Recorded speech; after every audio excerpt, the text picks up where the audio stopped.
Good afternoon, friends. We have a wonderful 3 days with our great speaker, Sri Rajesh Mehta, sir. Today is the fourth day, very important day. Sir will discuss practical aspect with all of us, including important question answer query session. We have our guide with us, Sri TC Bafna, sir. We have our good friend, Sri Ashish Bakliwar, sir, our future leader. We have Sri Abhishek Shah, non-chartered accountant from Navi Mumbai. We welcome all. Would like to request Abhishek Shah to address the attendees. Thank you, Virag bhai. First of all, welcome C. Rajesh Mehta sir, TC Bafna sir, and Ashish Bakliwal ji from Kandivali in Mumbai. So, friends, just to give you a background of C. Ashish Bakliwal, he is a very well-known chartered accountant from Kandivali, Mumbai, and he is a very active and socially. He is connected with various forums like Terapan Bhavan, Bharat Vikas Parishad, and he is also member of various committee in WIRC. So we have privilege that he is sharing with us on his screen. So welcome Ashish bhai, and friends, today's last day program, just to share you something that when we requested Rajesh Mehta sir to conduct a TDS program, so he suggested us that please keep one day for practical aspects. So you can understand the importance of today's program. So thank you everyone. Now I request CA Ashish Bakliwal to address the gathering. Thank you Abhishek ji, आपने बहुत ज्यादा बोला है। छोटे से इंसान है, कुछ करने की कोशिश कर रहे हैं। Thank you very much for inviting me and having it's very good opportunity for me to interact with the dignitaries like you and Mehta sir, Bapna sahab and Virag bhai. And it is your initiatives are very good that you are spreading knowledge very at vast level. And I know Mehta ji is very actively speaking on TDS, like he is expert in TDS, and I know him like 5 years around. So I thought when he asked me, Abhishek bhai asked me to get some good speaker on TDS, I told him that one person is there from Indore. बोला अच्छा है, कोई फर्क नहीं पड़ता, अपने को तो वेबिनार है, किधर से भी बुलाओ. So I discussed Rajesh ji, and it is a great opportunity to have a good. He designed as a 4-day program as well. He instrumental in designing 4-day program, how to structure it, because people think TDS is a very easy thing, anybody can do, but in practical life we face various issues. When we have two issues are there, that there's nobody to solve the problems. So in these 3 days and today also, we'll learn a lot from the sir Ajay ji, and it will I hope it will help everybody in the profession and practical life. Thank you, Ashish bhai. Thank you everyone. Would like to request Bafna ji for the 4 days concluding opening remarks. Concluding day opening remarks. Over to you, Bafna ji. Thank you, Virag. Thank you, Abhishek. Good afternoon, Ashish ji, and our most respectable speaker, Rajesh ji Mehta, who is a very senior, experienced, expert in TDS provisions under Income Tax Act. As he earlier stated in my profiles also, he is a good orator, speakers, writers, with an excellent academic career holder, and which he have already proved that this in the last 3 sessions, which were very wonderful, very nicely. So thanks for the last 3 session, and we are expecting in final session also as a wonderful session. Most welcome, Rajesh ji Mehta, again on this platform. Thank you. Thank you, Bafna ji. Now would like to request Rajesh sir to start the session. Respected TC Bafna Sahab, President JCF Navi Mumbai, CA Ashish Bakliwal ji, a very young, dynamic chartered accountant and very good friend of mine, and CA Virag Shah ji, CA Abhishek Shah ji, who are also very young, dynamic, active, and very laborious person and well-wisher of all the professionals for whom they have designed this TDS webinar in the 4 days. Because most of the times we give the lectures in the only one day, only in 1 hour. We conclude this. So many of the issues we cannot discuss with our professional brothers. So in last 3 days, I have tried my best to discuss all the important issues which I could deliver in these days. So today being our last day, and I would like to discuss some of the question answer which I have prepared. So first, and after that we will take up some queries from you. And in practical, I will not show you how to file the TDS return, because all are the expert chartered accountant, all are seniors. So no one needs that how to file the TDS return, I think so. And even if required, we may visit to the TDS CPC website. But some important things which we need in our practical life, which we do not find solution, because TDS software is a different thing and the law is different thing.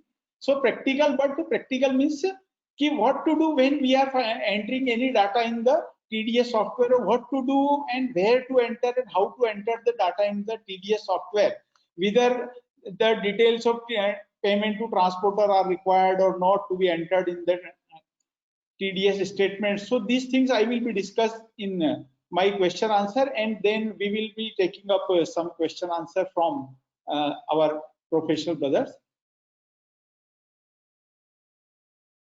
So some of the questions I have framed at my part, which some of the questions we have already discussed, but again because these were some important in my view, so I have framed this in the question and answer form.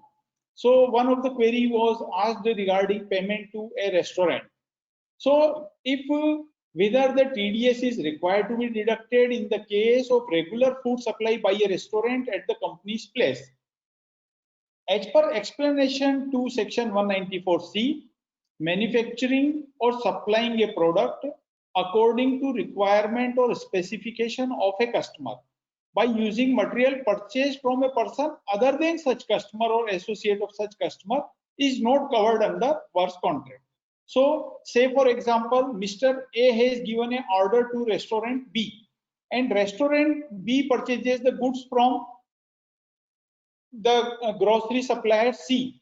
So the goods is not supplied by Mr. A. So the company A has not supplied the goods. So the supply of the food by the restaurant is not covered under 194C as per the explanation which is inserted from the year 2009.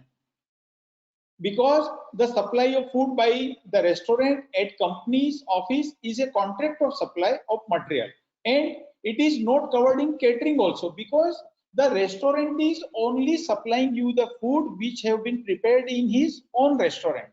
The person has not prepared food in your company's office and he has not provided you any of the staff to serve the food. Otherwise, it would have been covered in the catering contract. So there is a judgment of Sefi Hospital Trust Bombay, in which Bombay High Court has held that if the service of cooking of food and supply of workforce to serve the food, that is catering service, is provided, then TDS will be deducted under section 194C. This view has been held, because in this case the Income Tax Department had stated that TDS should be deducted under section 194J. So Bombay High Court held that no, it is a catering contract, so TDS should be deducted in 194C.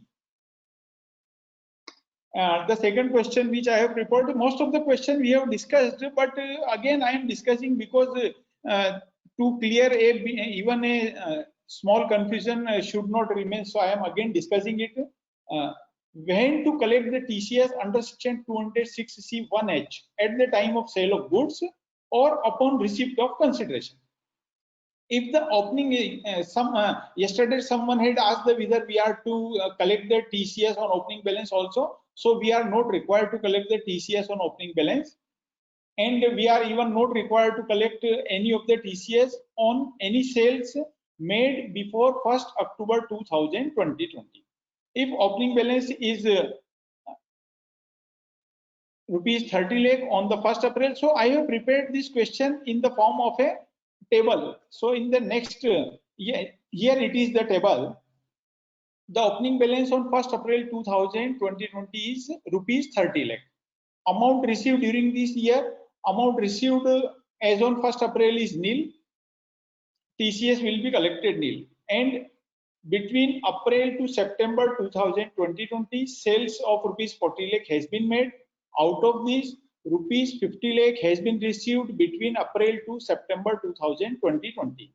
There will be no TCS because this TCS provision will be going to be applicable from 1st October 2020. Then in the month of October 2020, sale of rupees 20 lakh has been made. Out of the, and in the month of October 20 lakh has been received. So the amount received up to October is rupees 70 lakh. The said 70 lakh pertains to the period before October because opening balance was rupees 30 lakh, sale before October was rupees 40 lakh, so whole amount was 70 lakh, which is received up to October 2020. So no amount has been received out of the sales made after October 2020. So no TDS is required, TCS is required to be collected for any of the amount which is opening balance or which is for which sales have been made before 1st October 2020. Then in the month of October 2020, sale of rupees 20 lakh was made. So this is that amount of rupees 10 lakh has crossed above 50 lakh during the whole financial year. To ascertain the liability of TCS, the sales made between April 2020 to September 2020 will also be considered. However, TCS will not be collected on that amount, but for the purpose of determining 50 lakhs, sale made during whole financial year is to be considered. So out of this 60 lakh sales, rupees 10 lakh is above 50 lakh, exceeding 50 lakh during the previous year. So rupees on this rupees 10 lakh, sale of rupees 10 lakh, this 10 lakh has been received in the month of December 2020. In this amount, in this December receipt, we are required to collect TCS at the rate of 0.1%. That is rupees 1000 will be collected in December. And now say for example, this amount of rupees 10 lakh which was received in the month of December, no amount, nil amount has been received in December. So this amount of rupees 10 lakh which was received in December, it is nil in the month of December. So this amount has been received in the month of May 2021. So any of the amount received in the month of April, May 2021, at that time we are required to collect TCS at the rate of 0.1% because this amount is exceeding rupees 50 lakh. This amount pertains to the sale exceeding rupees 50 lakh. So any amount exceeding rupees 50 lakh, we are required to collect TCS. One of the query was related to whether we are required to obtain the 27C every time or we are required to obtain the 27C form from the buyer only once in a year. So if since the person buying the goods may be simultaneously involved in manufacturing as well as trading of said goods, therefore form number 27C must be obtained every time at every transaction, or a separate self-declaration must also be obtained for the record purposes stating by the buyer that he will not utilize any of the goods purchased or going to be purchased during the whole year other than in the manufacturing or processing of goods being purchased as scrap, and the said goods will not be used for trading or supplying without further processing.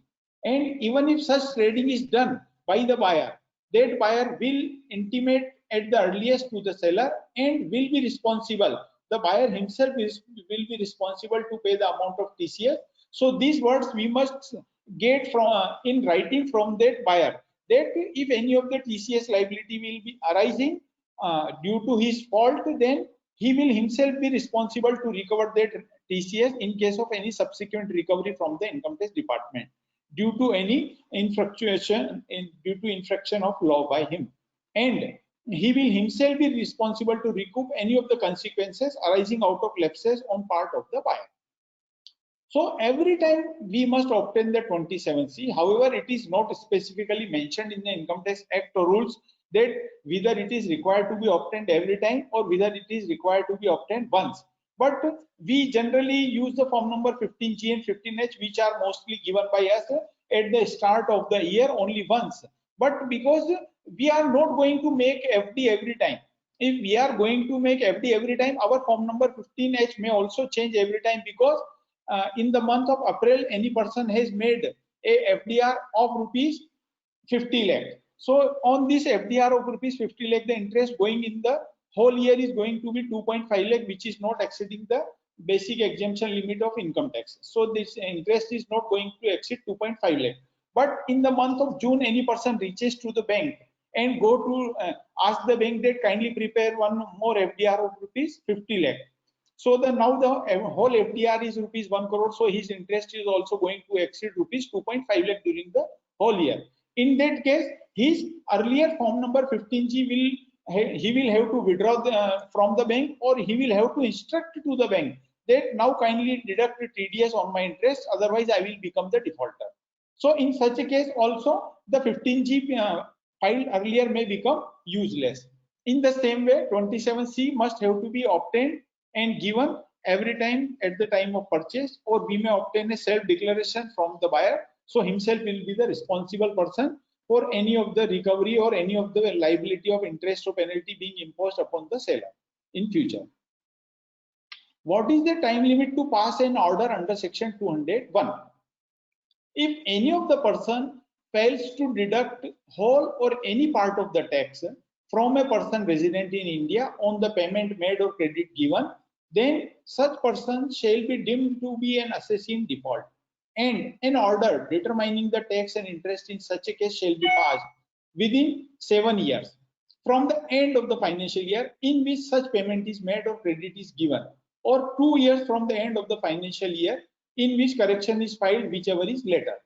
Before the assessment year 2015-16, there was only the time limit of 2 years.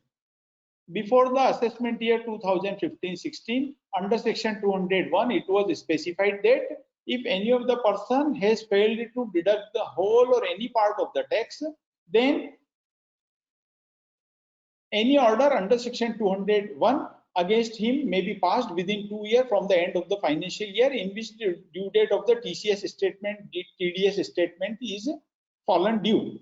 So this limit of 2 years has been extended to 7 years by the Finance Act 2014 from the assessment year 2015-16, and there was a limit of 6 years in the up to the assessment year 2014-15, which has been expanded. The limit of 6 years has been expanded to 7 years by the Finance Act 2014 from the assessment year 2015-16. The limit of 6 years was applicable where any person responsible to pay any amount failed to deduct the whole amount, or then his case was covered and in the period of 6 years. So the period of 6 years has been extended to the period of 7 years from the assessment year 2015-16.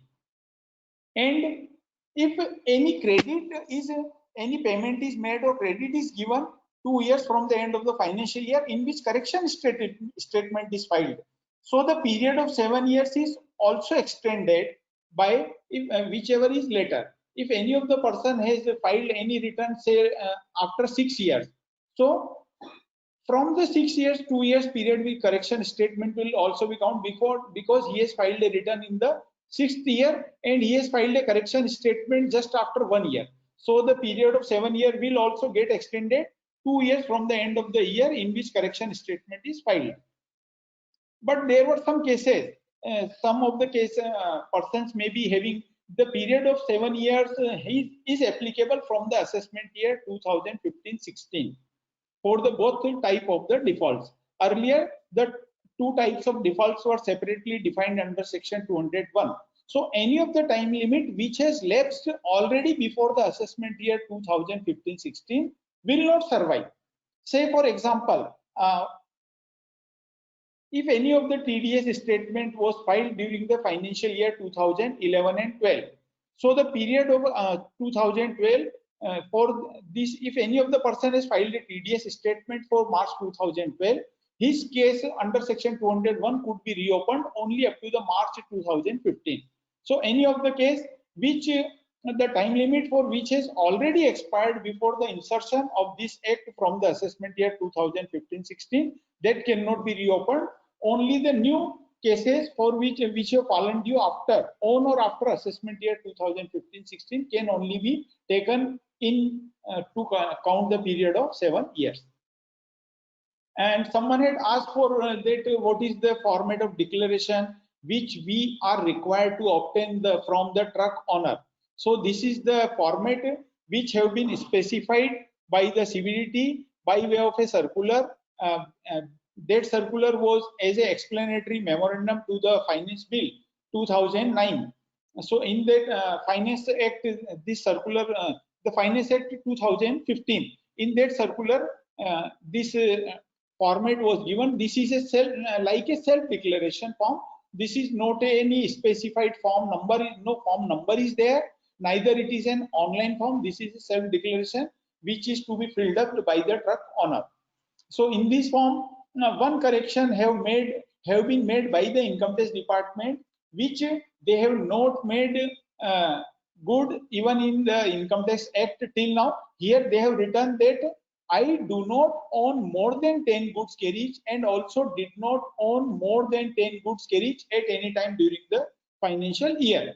Whereas in the Income Tax Act under section 194C subsection 6, it has been mentioned that I owns 10 or less goods carriage at any time during the year. So these words have been here reversed here, and now this is the correct word.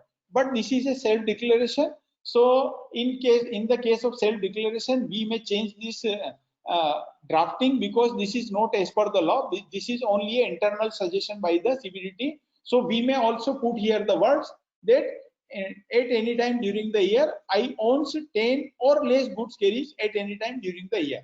So we may modify it at as suitable to us or as suitable to our customer, but only in accordance with the law, not against the law. So even if something you find that here it is not written here, you may write down that what is the truck number of him, goods carriage having registration number is mentioned here. So we may mention is nowadays Aadhaar number is also required many times to trace any person, also even in absence of PAN number or so not in absence of PAN number, but if anyone is having Aadhaar, it is advisable to obtain the Aadhaar number also. If PAN number is compulsory, everyone is having nowadays PAN number. So in addition to PAN number, we may obtain an Aadhaar card also from that person, his address, etc. So we may obtain some more detail for the suitability of us.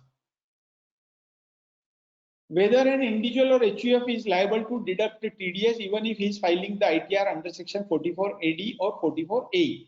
Any of the individual filing having business turnover exceeding rupees 1 crore in the immediately preceding previous year, and even if filed ITR under section 44AD or A, even though he is liable to TDS if his turnover during the just immediately preceding year exceeds rupees 1 crore during the course of business.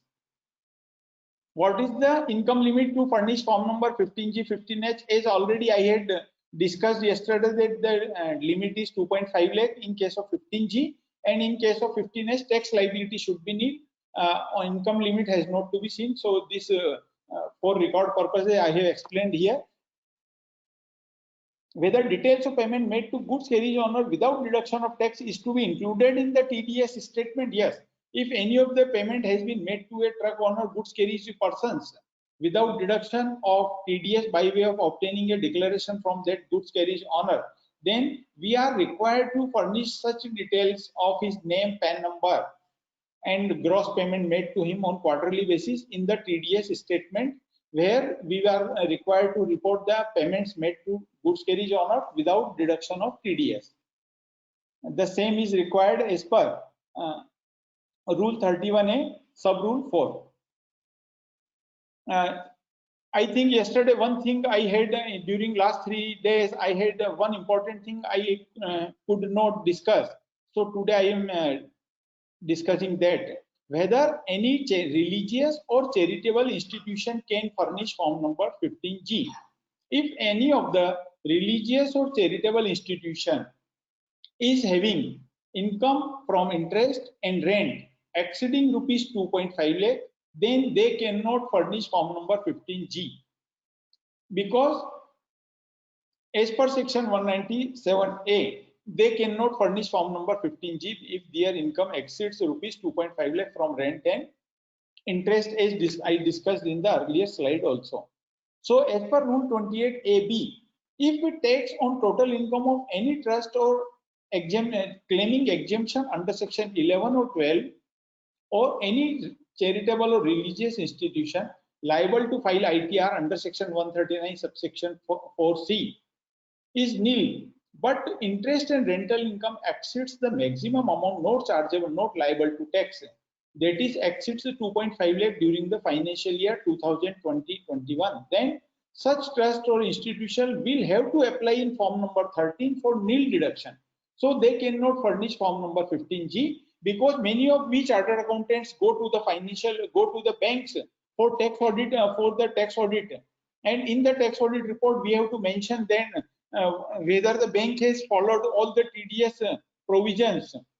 So whenever we fill up the tax audit report of any of the banks, then we have to check whether the bank is having FDRs from any charitable or religious institution, and even if such charitable or religious institution, or even if the institution is registered under section 12AA or 80G or any other section 10 subsection 23C of the Income Tax Act, even though that if the interest income, aggregate interest income is exceeding 2.5 lakh during the year, then we cannot allow the bank, the trust to file the form number 15G with the banker. The institution will have to approach to the Income Tax Department to obtain the nil certificate by way of filing the form number 13 before the Income Tax Department. So we must be very much careful in this case. What will be the disallowance if TDS is not deducted? Yesterday I had discussed this already in my verbal deliberation, but now I have written it in the form of the FAQ, that if any of the person to whom we have made the payment,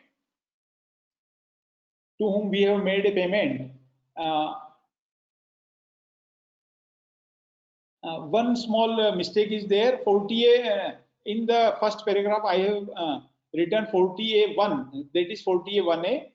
So if any of the payment is made to anyone, 30% amount is to be disallowed. If any recipient has filed his income tax return, then no disallowance will be made, but interest will have to be paid by the person up to the date of filing of the income tax return by the recipient.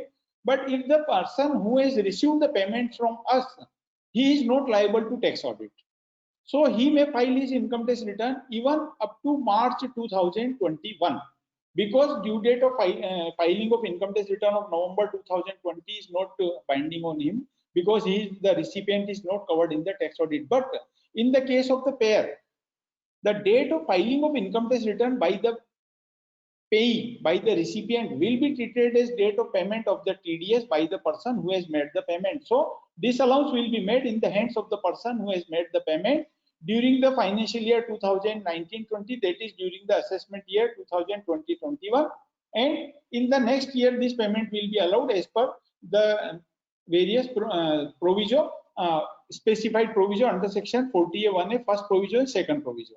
So we must be aware that if we have not deducted the TDS, then the person who has received the amount from us will file his income tax return also within our due date.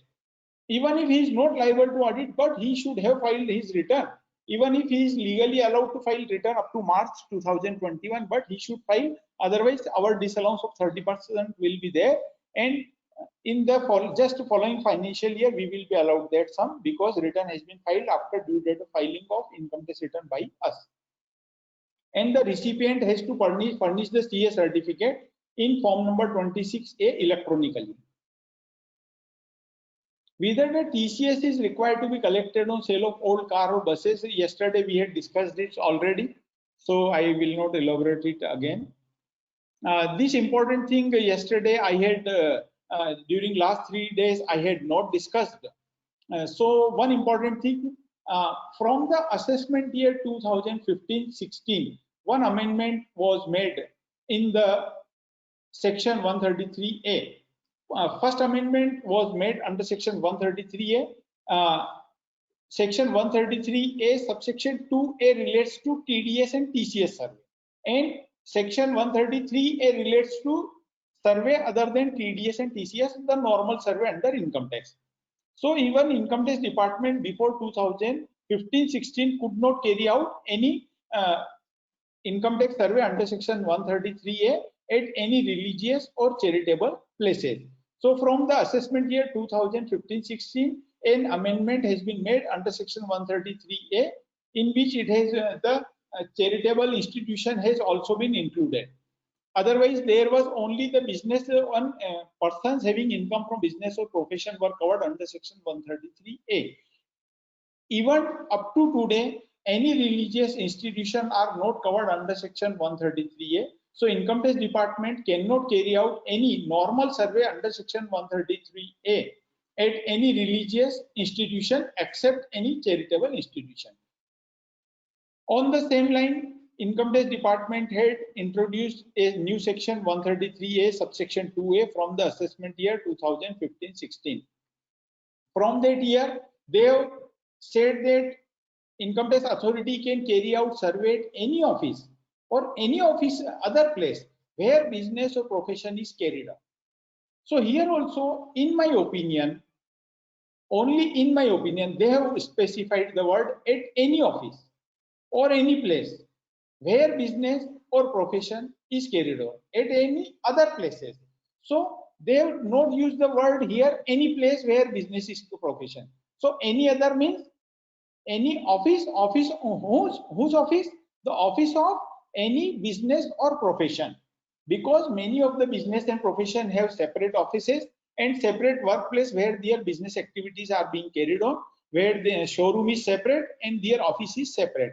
So they have mentioned here the word, the income tax authority can carry out survey at any office or any other place where business or profession is carried on, for verifying that TDS or TCS has been deducted or collected in accordance with the law. So they can carry out the survey only for the purpose of verifying the TDS only. They cannot take the inventory of goods lying at there. They cannot verify the cash. They cannot take away any books of accounts along with that. They cannot impound anything. They can only put mark of identification in our cash book, or they can only take the extract or photocopy of some of the documents which they require, but they will only come to verify whether we have properly deducted TDS and collected TCS or not. They cannot take anything, they cannot count cash. And here the word used is only business or profession. So in my opinion, even as of today, income tax department cannot carry out any TDS or TCS survey at any charitable or religious places, and they even cannot carry out any TDS TCS survey at the office of any state government or central government offices, because state government and central government is not covered under section 2 subsection 31. So wherever intention of the law is to cover the state government or central government offices, then it has to be specifically mentioned that any of the office of the state or central government, so this word has not been used, or any of the charitable or religious institution, because charitable or religious institution are not carrying out any business or profession. Any central government or state government office is not carrying out any business or profession. So any of the institution who are not carrying out any business or profession, their TDS survey cannot be made under section 133A subsection 2A. What is the time limit, age limit to furnish the form number 15H? Yesterday already I had discussed that if any of the person whose date of birth is on 1st April to 1961. So he may furnish the form number 15H for the financial year 2020-21. Can TDS be deducted in the name of in the PAN of minor? As already yesterday I had discussed that TDS cannot be deducted in the PAN of the minor. TDS will have to be deducted in the PAN of the father. Yesterday some query had come whether if TDS is deducted on mobilization advance to a contractor at the year end. Say for example, any advance is given to any contractor in the March 2020 and TDS has been deducted in March 2020, but that person has not carried out any activity because of lockdown. Also, even he could not carry out the activity even in the month of March end, and even in the April and May he could not carry out any activity. So he may start any of his activity in the month of June 2020. So whenever he carry out this activity for which he has received the mobilization advance, when he has completed his work, then only he is legally entitled to that amount. Then that amount can only be offered in the income when he has executed his part. So if the TDS has been deducted in the month of March 2020, that TDS will not be allowed in the assessment year 2020-21. That TDS will only be allowed in the assessment year 2021-22, in which the income is offered for taxation by that person.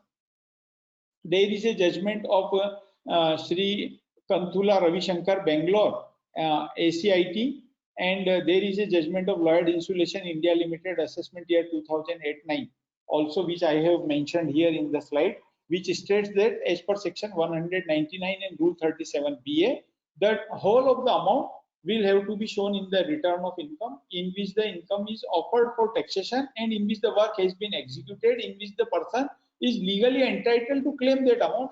Otherwise that amount is lying with him only as an advance. Advance is liable to be offered in the income tax, but advance is as per the CA guidance of the note on the work contract, construction contract, as per the accounting standard, or as per ICDS. As per ICDS also, the advance has to be offered in the income, but when the person is legally entitled to claim that advance. If any of the work has not started, then that advance is not legally entitled to be claimed as an income by the assessee. So this amount will be claimed only in the next financial year. Section 198 of the Income Tax Act says that any of the TDS deducted will be treated as an income of the person. But here one thing is to be noted, that section 198 of the Income Tax Act does not say that the TDS deducted will be treated as the income of the year in which TDS has been deducted. It nowhere says. Section 198 only says that tax deducted will be deemed to be the income of the assessee, because this section has been mentioned only because the person from whose income the TDS is deducted, say for example, any of the person has been made a payment of rupees 1 lakh on which TDS of rupees 10,000 is deducted, so he has received only rupees 90,000. So whenever he has received 90,000, since he has not received the rupees 10,000 has directly gone to the income tax department. So the recipient will say that I have received only the 90,000 rupees, so I will offer in my return of income only rupees 90,000. Therefore, section 198 has been introduced, which says that TDS deducted will also be deemed to be income of the assessee. So his income will be 90,000 plus 10,000, that is rupees. Gross receipt will be 1 lakh. And further, section 199 says, section 199 and rule 37BA says that if any of the person shows TDS has been deducted from any of the amount, then such TDS can be claimed only in the year in which relevant amount has been shown as income. So the mobilization advance, if received in the month of March 2020, but has been offered as a gross receipt, has been offered as an income as per ICDS, as per accounting standard in the financial year 2020-21, then only as per rule 37BA it will be offered in the income, and only in that year he is entitled to claim the TDS. And in the income tax return form, nowadays we are having a column since last 3-4 years to carry forward the credit of TDS. So any TDS deducted in the month of March can be carried forward for the next year or for any of the subsequent years also, in which income is going to be offered, in which legally it is liable to be offered. So TDS credit will only have to be carried forward. And there are some 2 more judgments also, which I would like to mention here, because those 2 judgments I have not mentioned in my slide. Where there is one judgment of Kerala High Court, CIT versus Pushpa Vijay, year 2012, 1919, taxman.com, page 157. Again, I am repeating the judgment. Kerala High Court, CIT versus Pushpa Vijay, year 2012, 19, taxman.com, 157.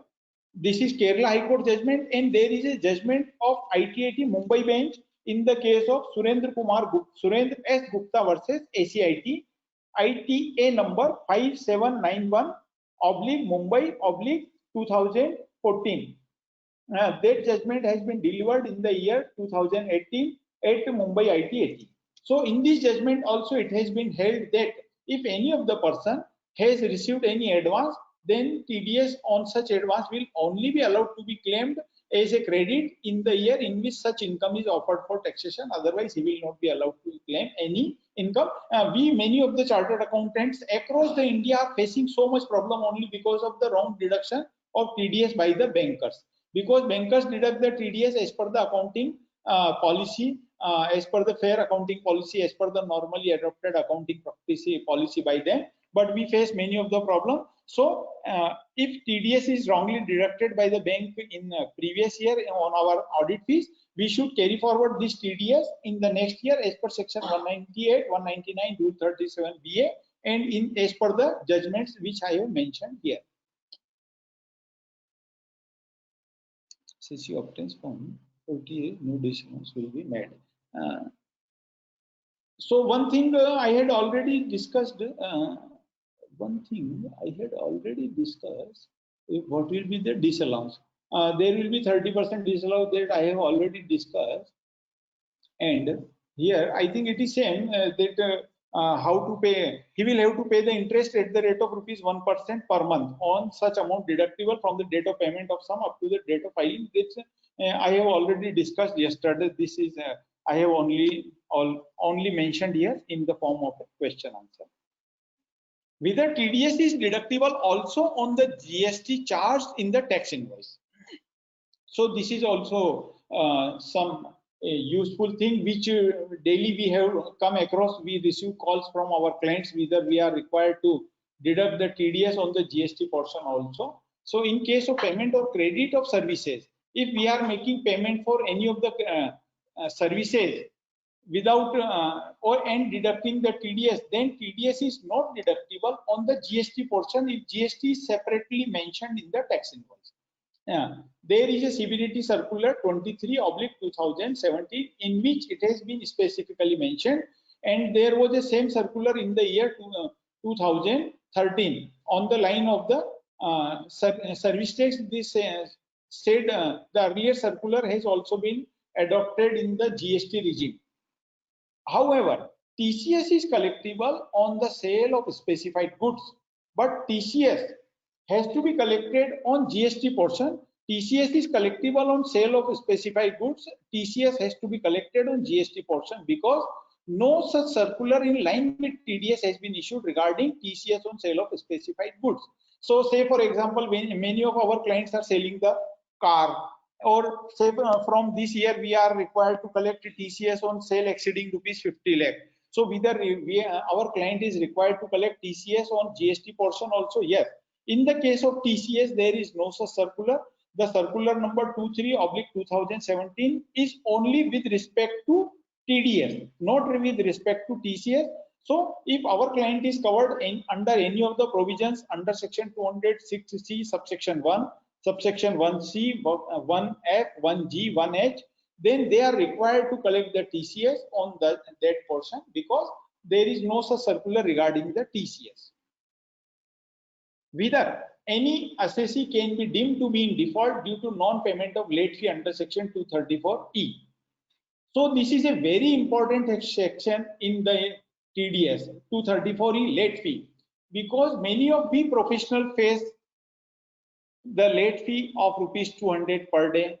As the late fee is there in the GST, all of us are mostly aware that many times client says to the professionals that I have furnished the details to you well in time, but TDS GST return has been delayed in your office.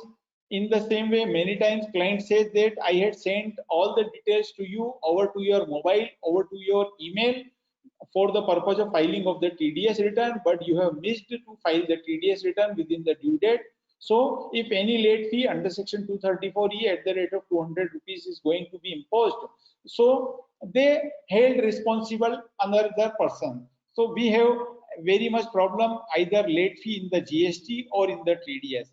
But now there is no option because the late fee under section 234E has been introduced with effect from 1st July 2012 in the income tax. But there was no such mechanism in the Income Tax Act under section 200A to recover the late fee by way of processing of a TDS statement. So Income Tax Department, in the year 2014, one of my friend made a call to me that we have received a notice from Income Tax Department levying a late fee of rupees 200 per month. The department is a government department, so who will pay this late fee? Because government does not reimburse us any of the late fee or penalty. We can only deposit the TDS or TCS collected from the person to the government. So how we will arrange these late fees? So he told me. Then I told him that I told that person that kindly deposit this late fee, and there is no option because it is a late fee. It is not a penalty because earlier there were penalty under section 272A in which there were some if we could give any reasonable cost to the assessing officer could have waived our late fee under section 273B.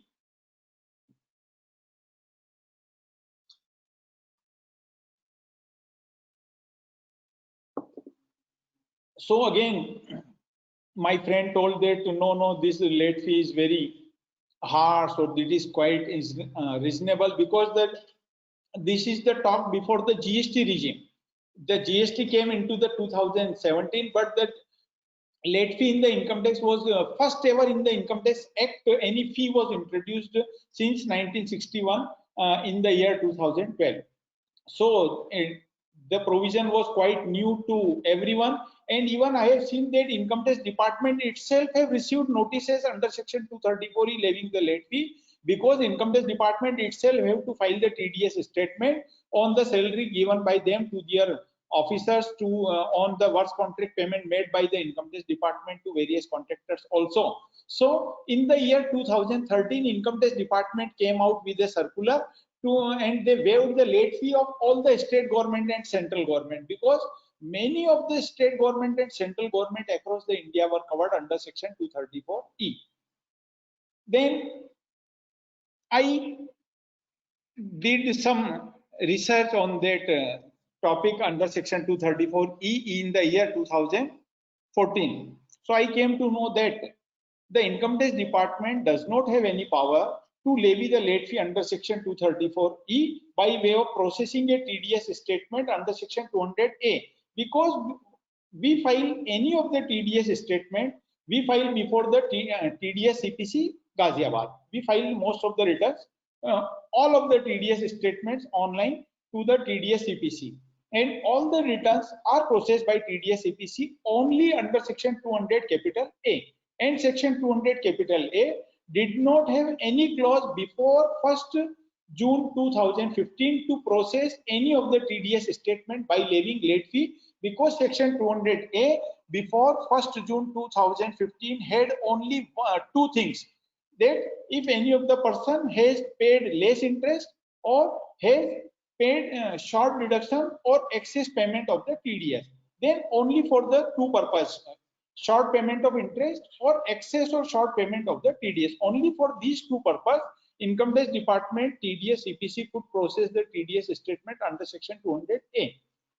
So I came up with one of my article, and that article was published in the year 2015 14 on various professional websites also. So Income Tax Department came to know also that someone has come out with a shortcut to evade save the late fee of the clients.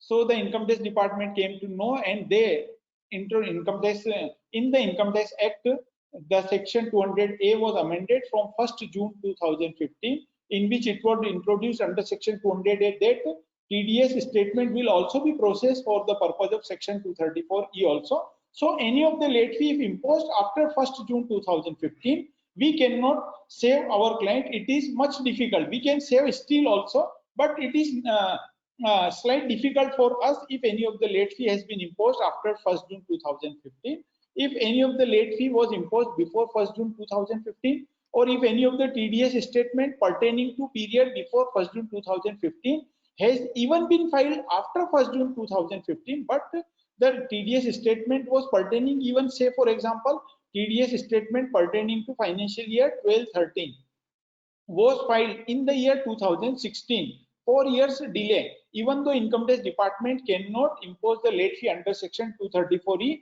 there are so many judgments on the Mumbai Tribunal, and there is a landmark judgment of Fatehra Sanghvi, Karnataka High Court. In some of the ITAT cases, I had also a chance to appear the ITAT bench Mumbai also in during last 2 years, and all of my cases have been decided by Honorable ITAT Mumbai benches in my favor. And in some of the cases, our TDS statements were filed before 1st June 2015, and in some of the cases, our TDS statements were filed after 1st June 2015. We say that TDS return is a TDS statement. Earlier, this name was TDS return, but nowadays, since last 5-7 years, the name of TDS return is TDS statements. So even if in some of my cases, TDS statements were filed after 1st June 2015, but if the TDS was deducted pertaining to period before 1st June 2015, so Honorable ITAT benches held that if TDS is deducted pertaining to period before 1st June 2015, Income Tax Department had no mechanism under section 200A to levy the late fee, so late fee cannot be levied. And now what to do?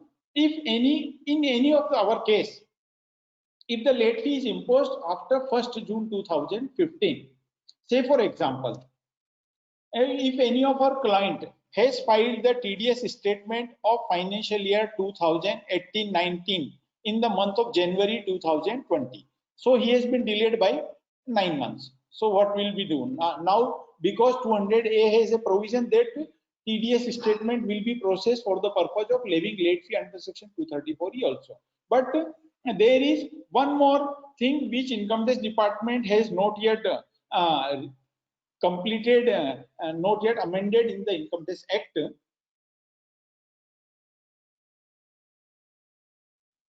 Income Tax Department has not completed one thing in the because in the section 200A subsection 2, when you will go to section 200A subsection 2, you will find that Income Tax CBDT may specify, notify a scheme for processing of TDS statement for the purpose of processing of for the purpose of determining the tax liability. So the Income Tax section 200A subsection 2 still has no mechanism to process any TDS statement through the TDS CPC for the purpose of levying late fee or for the purpose of levying interest.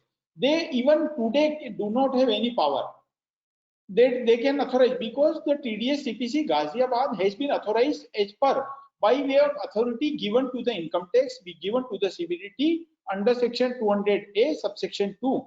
Only under that authority, TDS return processing scheme 2013 is working there at TDS CPC Ghaziabad, and the TDS CPC Ghaziabad scheme itself does not allow as per section 200A subsection 2 to levy the late fee or to levy the interest. So if in any of our clients case the late fee is too huge and has been imposed after 1st June 2015, even though we may reach to the Income Tax Department by way of any application under section 154 of the Act by way of rectification application, and when the rectification application is rejected by the assessing officer, we may go to the appeal and we may say that the late fee has been levied by the TDS CPC Ghaziabad, and TDS CPC Ghaziabad is authorized to work under the TDS return processing scheme year 2013, and this scheme is authorized as per section 200A subsection 2, which does not allow the CVDT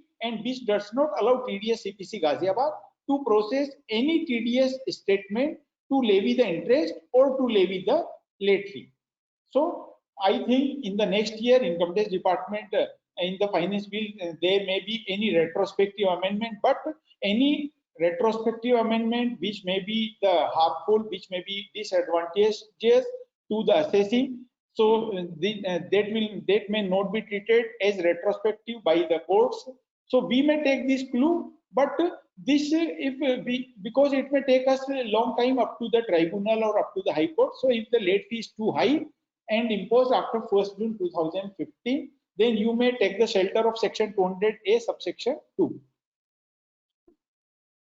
And whether the late fee, even if late fee has been imposed, many of our clients make a call, many of our professional friends make a call to me that Income Tax Department is telling us that you have not deposited the late fee, your late fee is due since last 5 years, 6 years.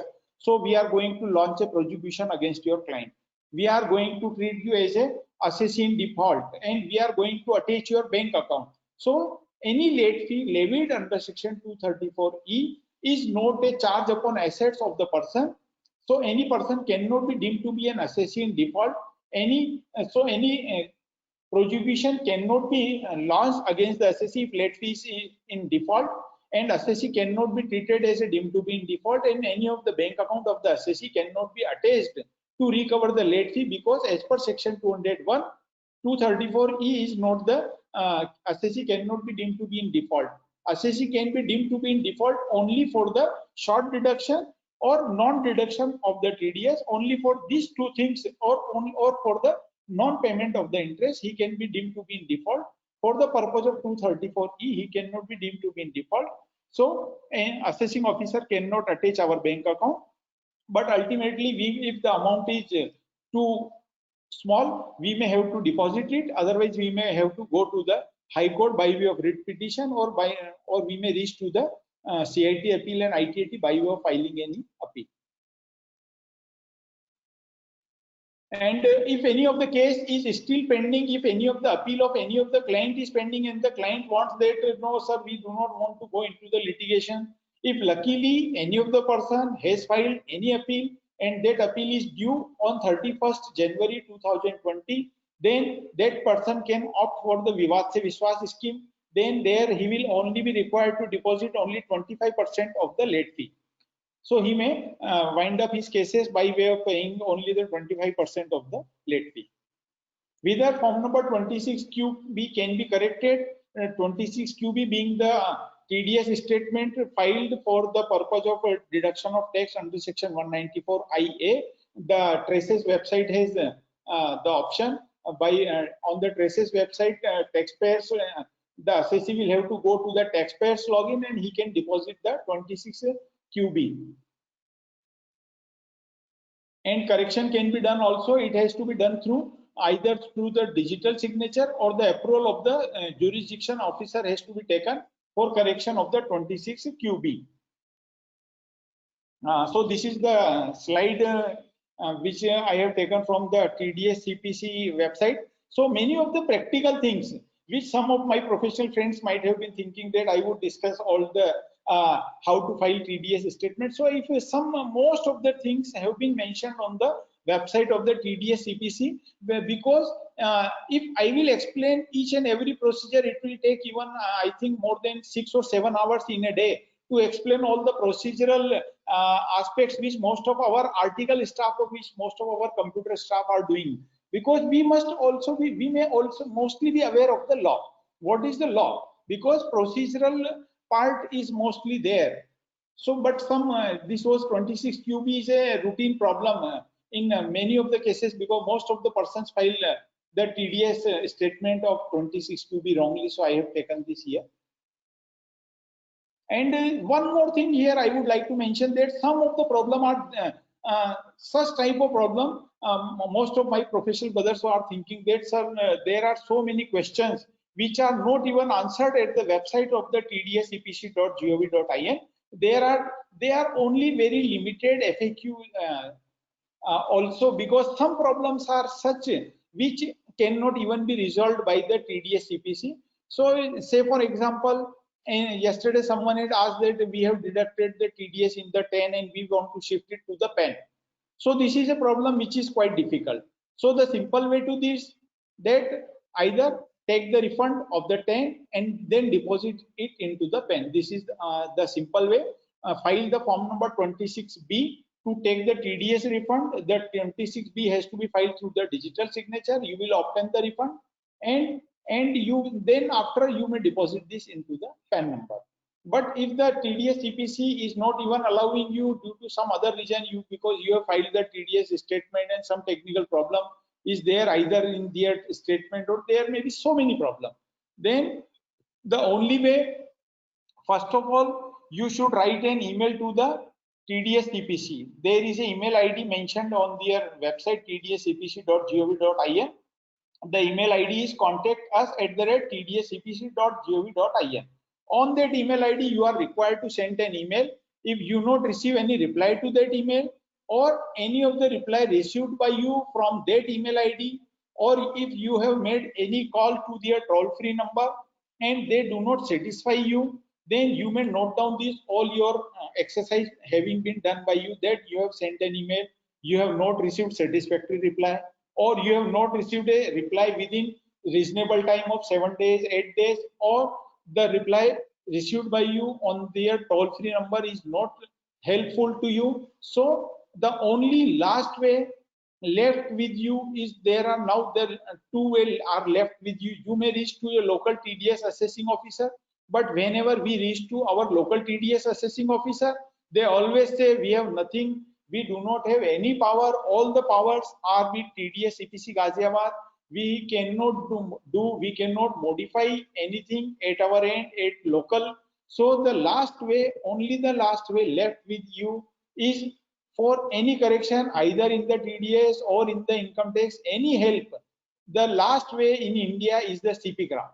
You should reach to the CP Gram, that is the website managed by the Prime Minister's office. So whenever you will have to give your detailed exercise all done by you and detailed problems faced by you, then CP Gram will send a email to the TDS CPC, and then TDS CPC will reach to you. You may mention your mobile number, so then they may modify their software, or they may come out with some special help to you. Then this is the only way out. Otherwise, many times all of us professionals are aware that in case of any problem in the TDS which is relating to TDS CPC Ghaziabad, TDS software problem, TDS technical problems of them, we do not get any of the help either from Ghaziabad or from local TDS officers. So the last way, only last way is the CP Gram. From there you can get the help, in my opinion. Scrap. So there were some, yesterday I had discussed that on the safer side, we may advise our client to deduct the TDS on waste and scrap, even if the waste and scrap has not arisen out of manufacturing process. So I have given here some judgments. The judgment of Chanmal Sancheti ITT Jaipur specifies that TDS has to be collected even if the assessee is a trader. He has not got the scrap out of manufacturing process. There is a judgment of Ahmedabad ITAT Nevine Fluorine International, in which Ahmedabad ITAT has specifically told that there is no requirement to collect TCS if the scrap has not arisen out of manufacturing process. There is another judgment of Lala Bharatlal and Sons Lucknow ITAT, in which Lucknow ITAT has clearly held that there is no requirement to collect TCS on scrap, because the person who has sold, he is a dealer, he is not a manufacturer, so he has not got the scrap out of manufacturing process. Then there is a judgment of CIT versus Priya Blue Industries, Gujarat High Court judgment. But in that judgment they have distinguished one judgment of Bhartiya Auto Products but that judgment related to only shipbreaking activity, and in that judgment Gujarat High Court has told that the goods arising out of shipbreaking activity are usable as such, so there is no requirement to deduct the TDS. And there is a landmark judgment of Bharti Auto Product Rajkot special bench, which all I had yesterday also discussed, but these are very important in our practice life, so again I had wanted to mention this judgment here also. So you all may read these judgments, and in my opinion, until any, because in the Priya Blue Industries they have distinguished Bharti Auto Product, but the judgment of Priya Blue Industries itself was not of a waste. The judgment was relating to a waste which was usable as such. So the judgment of Bharti Auto has not been clearly distinguished in my opinion. So if any good judgment come, then it is most welcome from any high court. Until then, we may advise our client on a safer side, because to collect a TCS of 1% is not a loss.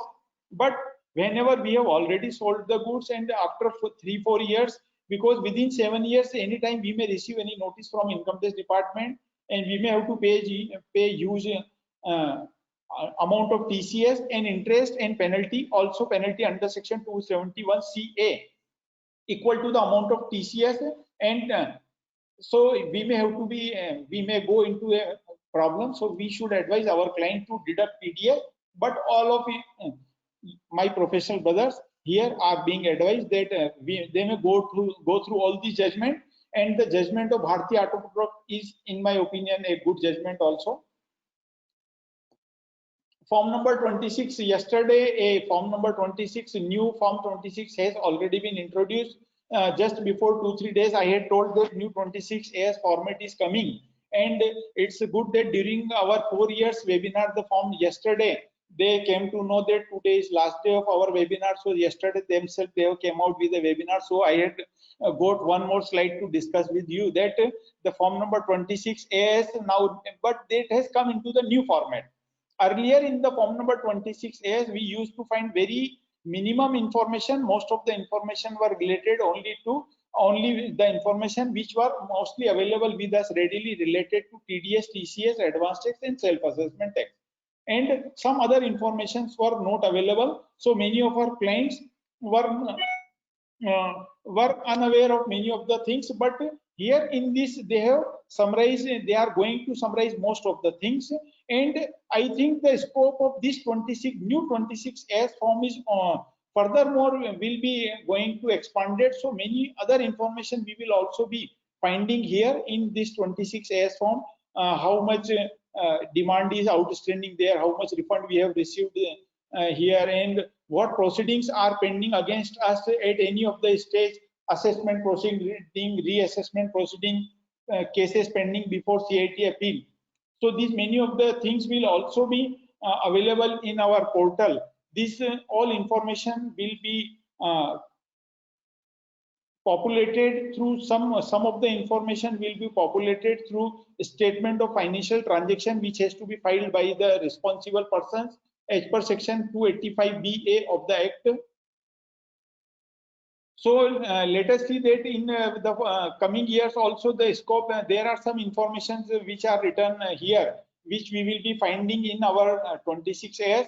But in my opinion, some more information will also be coming to us, like details of interest given by various financial institutions, banks, without deduction of TDS. This information will also be, I think, available in our 26 AS in future also, and some other financial transaction information will also be available here, like sale or purchase of immobile property exceeding rupees 30 lakh or any other immobile property sale, purchase, and so many other information may also be available in 26 AS in future also. So the name has not been changed, name is 26 AS as it is. Only the source of the earlier it was the responsibility of the TDS Income Tax Department. Now Income Tax Department has changed this responsibility from section 203A to section 285BB. So by way of statement of financial transaction, they would be providing us the information of some this information. So I think some of the informations which I could discuss today, I have discussed with you, and most of the queries during last 3 days I have told it. But if any of our professional brothers are having any query, we will be ready to take up these all queries just now. So now I hand over the mic to all to Virag ji, and I am highly thankful to the organizing team, to the all my professional brothers who have spared their so much valuable time during last all 4 years, because many of we professional are not even busy even during this lockdown time, because even during this lockdown time all of us are busy either from work at home or in the bank audits or in various other professional assignments, for which we are even sometimes having to go out of our home with some special permission from the local authorities. So I am much thankful to all my professional brothers and the organizing team. And special thanks to Ashish Bakliwal ji, Virag Shah Sahab, TC Bapna Sahab, and Abhishek ji. Thanks a lot to all of you. And now I hand over the mic to Virag Shah. Thank you so much, sir. Sir, there are few questions in the question tab. Yes. So you are speaking? Yes, sir. Yes. If you can see, sir, then it will be better. We can save time. Yes. Yes, I will see. I will see. Okay. Yeah.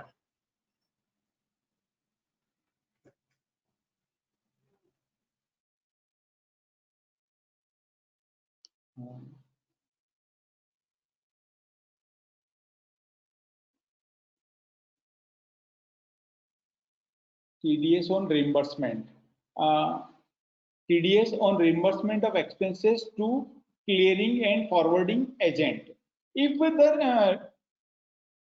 we are reimbursing any expenses to the C&F agent, and the C&F agent has separately given us his details of expenses of reimbursement, then there is no requirement to deduct any TDS on such reimbursement if it is separately given, and it should be purely nature of the reimbursement. There should not be any profit element of the C&F agent, and most of the expenses are normally the reimbursement, so there is no requirement to deduct on TDS on the reimbursement. I think I had covered this also in my yesterday's PPT also.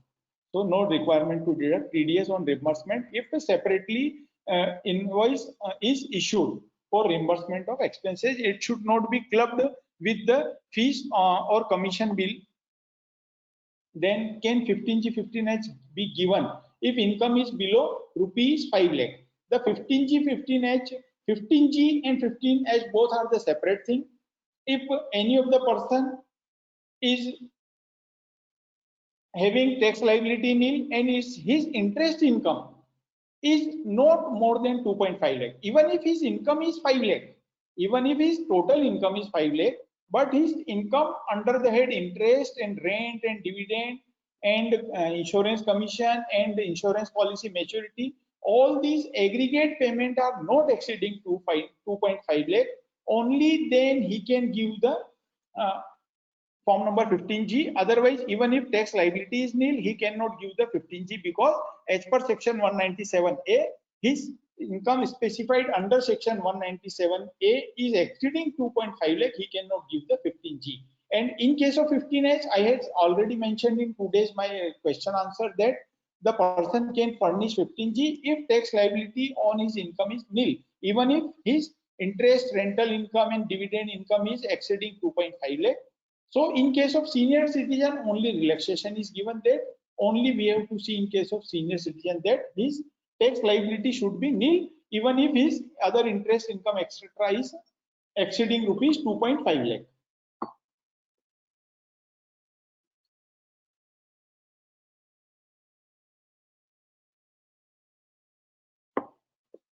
In case of TCS applicability, turnover limit of rupees 10 crore has to be seen of the last financial year.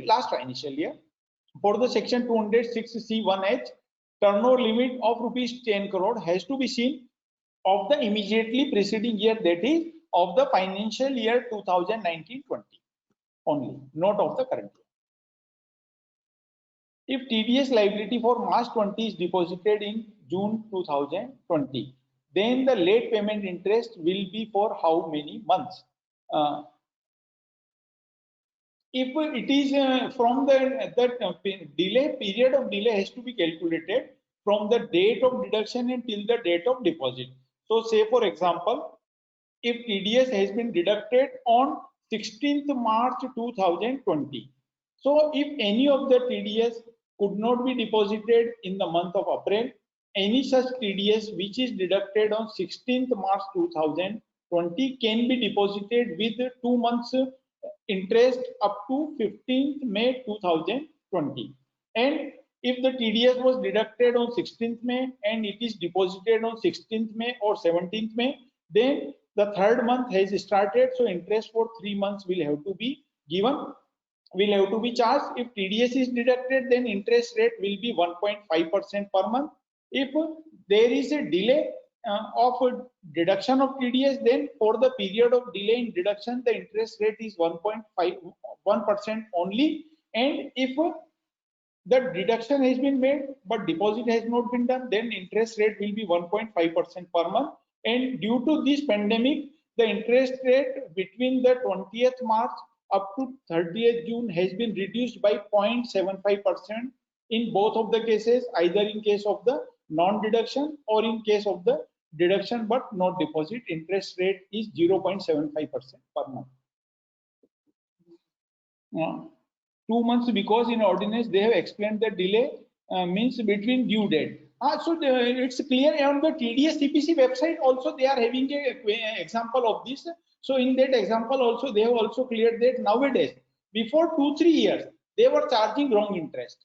Before, in many of the cases, even if there was a delay of 2 months, they were charging interest for 3 months. Even if there was a delay of 1 month, many times we were having to pay the interest of 3 months. Say for example, the due date was 30th April, and if we had deposited the TDS on 1st of the May, then they were charging interest for 3 months only because of the delay of the 1 day.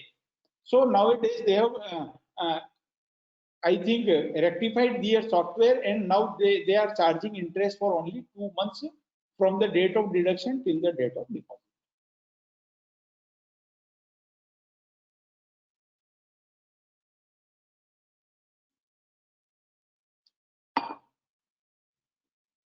If received the rent bill, in case I have income from dividend and interest on FD, then I have to file the form number 15G to both bank and company and only to one. I have income from dividend and interest on FD. Then do I have to file 15G to both bank and company, because bank is separate and company is separate. So you are required to file separate 15G, and in the 15G you have to inform the other 15G filed with other institutions. In the you will find in the column number 18 that you have to mention to whom other institution, other banks, how many 15G you have filed. You have to mention number of 15G filed with other bank or other financial institution. So you will have to certainly file separate 15G to everywhere.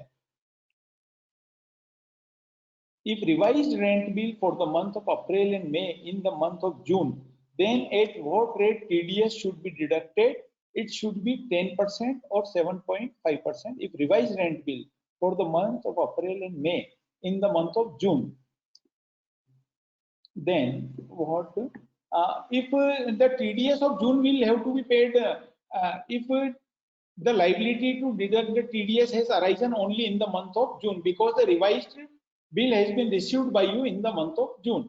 So that TDS will be deposited on 7th July. So that period is after 30th June. So the rate of interest will be 10% there, because the 7.5. So sorry, you are asking for the that CBDT press release issued on 14th May. Okay. So if the revised bill is issued on or after 14th May 2020, you are required to deduct the TDS only at the rate of 7.5%. Cooperative Housing Society holds FDR with Cooperative Bank. Hence, interest earned there, cooperative housing society held FDR with cooperative bank.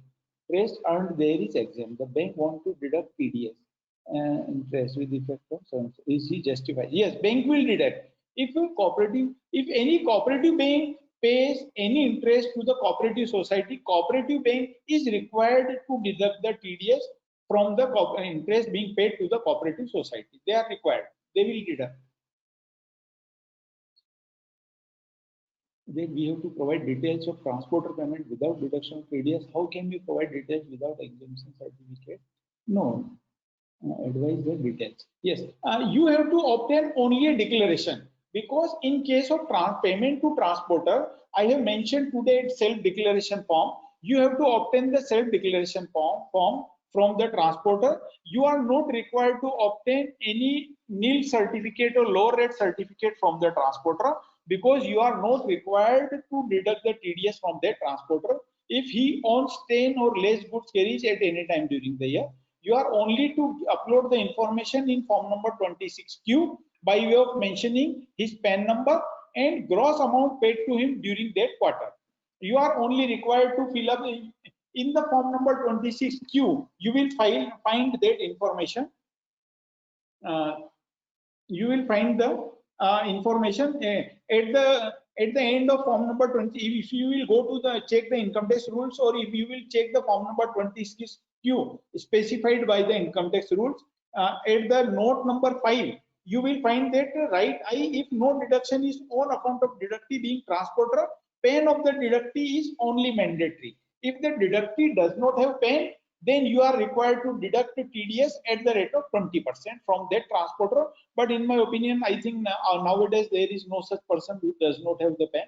So you are without obtaining any low rate certificate from him, you are required to furnish that information in 26Q. Any judgment on this clause? So there is which judgment? This transporter? Which clause, sir? Any judgment on this clause? So note 4 for 194 payment under 194C, no TDS has been deducted on initial payment of rupees 80,000, since it was not estimated to cross 1 lakh. Okay, even out of 80,000, no single payment has crossed 30,000. However, it was required to pay same party another 25,000 for work during the same year. Now please guide whether the TDS shall be deducted only on the excess amount of 5,000 or on 1,05,000 and revise the respective quarter TDS return. No, because every payment made by you was not exceeding 30,000. So you are required to deduct the TDS only when your aggregate payment exceeds 1 lakh. That is the year, that is the quarter in which the payment has crossed rupees 1 lakh. Only in that quarter you are required to deduct the TDS on the whole amount of rupees 1,05,000. If the recipient is individual, you are required to deduct the TDS at the rate of 1%, and if the recipient is a company or firm, then you are required to deduct the TDS at the rate of 2%. And if the recipient is not a truck owner himself, and if he says that I own 10 or less goods carriage at any time, then you are not required to TDS. Even if that crosses 1 lakh, 2 lakh, 5 lakh, no requirement. You are only to obtain a self declaration. Otherwise, if you are making payment to the transport commission agent, any transport operator who doesn't own any truck, then you are required to deduct TDS. What if TDS is deducted in March for mobilization advance to contractor? I had already discussed. I have given it in detail in my PPT. A survey under section 133 has happened in the one of the business advisor of SSC. What implication of TDS survey in case no further notice or order is issued after the survey happened? Or what is the time limit to issue notice? Generally, income tax department, if the income tax department has carried out a survey, they will issue notice. They can do the assessment within 7 years from the end of the financial year in which the TDS statement has been filed or in which the TDS statement was due. So they will issue the notice. Generally, they assume that TDS, their assessment periods same in the line with the income tax return, so they will themselves issue. You are not required to follow up with them. Then one assessee did not deduct TDS as he did not have 10. Okay, he obtained from Form 26A from recipient, but the payer can pay interest as mentioned in section 201(1) as does not have 10, and he does not wish to avail 10 as there will not be further liability for 10 deduction. So if he has obtained the 10, then during the course of assessment, first of all, he may be held to be liable to pay penalty of rupees 10,000 for not obtaining the 10, because he will be, if he is covered, he is responsible to deduct the TDS. Even if he has not deducted the TDS, he, as and when he is responsible to deduct TDS, and there and then he has to obtain the 10 number. So he may be liable to penalty for not obtaining the 10 number of rupees 10,000. And during the course of assessment, if he furnishes the Form 26A, department may give him relief for non-deduction because he has obtained already the 26A. Only non-obtaining of the 10 penalty will be there of rupees 10,000.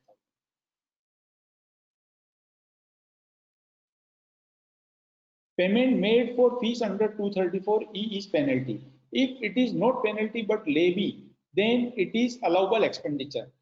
The late fee under section 234E is not a penalty. It is only a late fee. So in my opinion, it is fully allowable as a revenue expenditure in the profit and loss account. It is not disallowable. Late fee is fully allowable as a normal expenditure under section 37.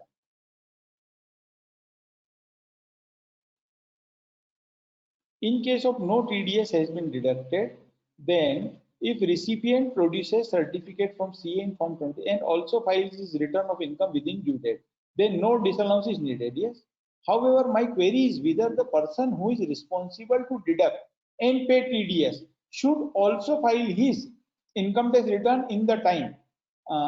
No, the person who is making the payment, his date of filing of return is not relevant here. The person who has received, the payment, his date of filing is more relevant. So if he has filed, recipient has filed his return of income within our due date, then there will be no disallowance.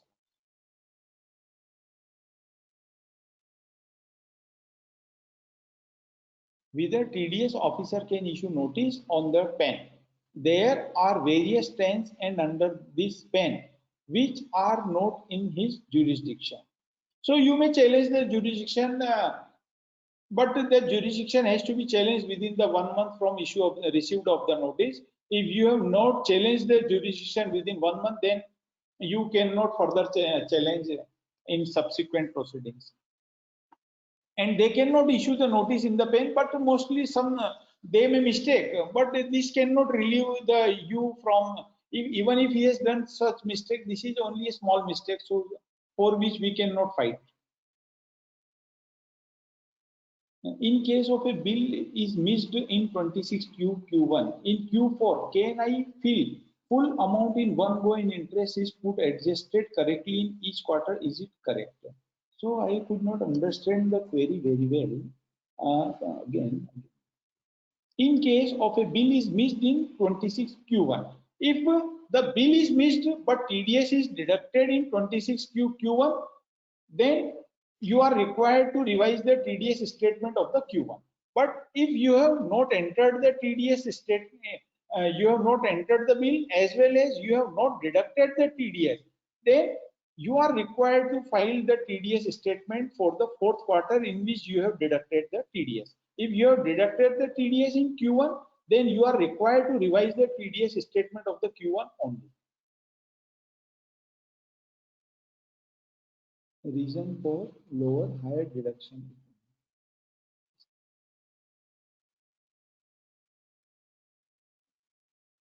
Rashmi Patwardhan have made a query. Sanjay Masurkar ji has made a query, reason for lower or higher deduction. So reason for lower higher deduction for which that I could not understand. If any of the person is receiving payment from you and he has furnished a lower rate certificate, then it is okay. Otherwise, you are required to deduct the TDS. So I could not understand the query because query is, I think something has missed in that query. If 234E and outstanding TDS liability is there, but not in scrutiny, how can I avoid 234E? You said Vivad se Vishwas, but if not scrutiny, then. So if no scrutiny was there, TDS, if you have filed the appeal for this 234E, if appeal for 234E is not pending as on 31st January, you cannot go to the Vivad se Vishwas because income tax scrutiny assessment is separate and TDS assessment, TDS appeal is separate. TDS appeal has to be done under the PAN number. Income tax appeal has to be done under the PAN number. If your 234E demand was raised before 31st January and you have filed the appeal, appeal is pending, then you can go into the Vivad se Vishwas.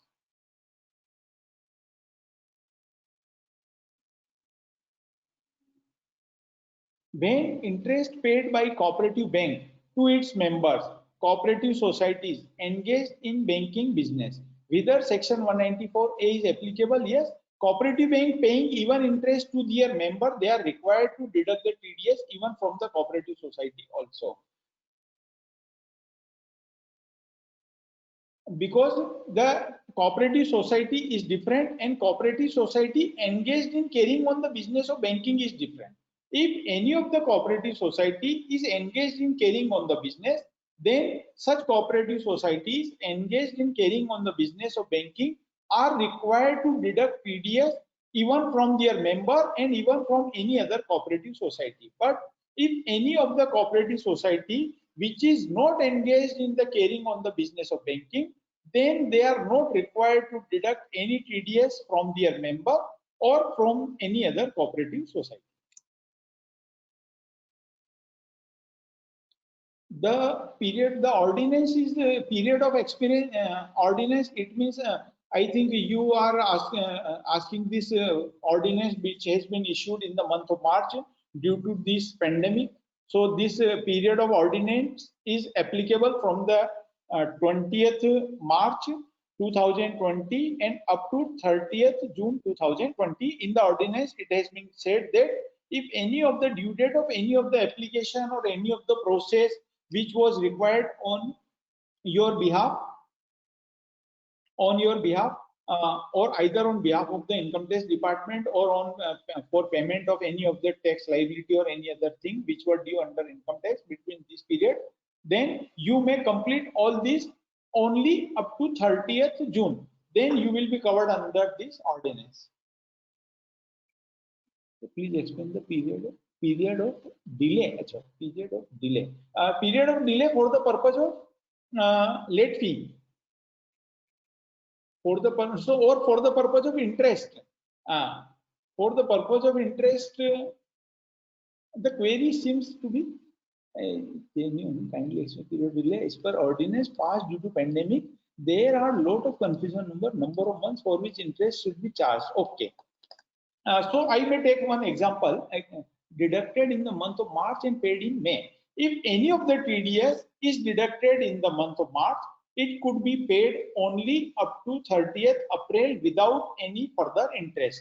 But if any TDS which was deducted in the month of March and could not be deposited up to 30th April, then such TDS can be deposited in the month of May.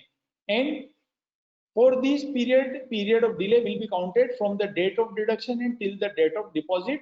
The period of 1 month, say for example, I had given an example already earlier. The TDS was deducted, say for example, on the 24th March, and this TDS has to be deposited up to 30th April without interest, even due to this ordinance, even due to this pandemic. But if TDS could not be deposited up to 30th April and it was deposited at any time in the month of May, so if it is deposited before 23rd May, then interest for 2 months will be applicable.